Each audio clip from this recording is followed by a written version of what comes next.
Un personnel débordé, des services submergés. Le Pérou est frappé de plein fouet par une troisième vague de coronavirus. Dans cet hôpital, les unités de soins intensifs sont pleines à craquer en raison des non-vaccinés, qui représentent pourtant moins d'un tiers de la population. Les non-vaccinés représentent aujourd'hui plus de 50% des lits utilisés. Mais c'est une population très réduite. Tandis que la population plus importante, qui est celle des vaccinés, occupe l'autre moitié. Mais leurs symptômes sont beaucoup moins graves. Leur maladie est beaucoup plus légère.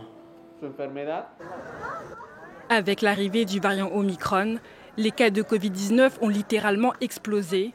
Plus de 2 millions de cas ont été enregistrés. Au Pérou, en ce moment, nous nous trouvons au point où les cas sont en augmentation, fondamentalement en raison d'Omicron. En ce moment, nous sommes à un pic d'augmentation qui n'a pas pris fin, qui est encore plus élevé que ceux de la première et de la deuxième vague que nous avons eue. Pour contrôler la propagation du virus, le gouvernement exhorte les Péruviens à se faire vacciner, une directive suivie par la majorité des habitants. Je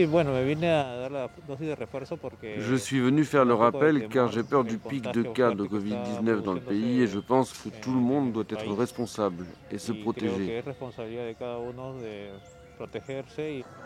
Le Pérou a le taux de mortalité dû au coronavirus le plus élevé au monde, plus de 200 000 décès depuis le début de la pandémie.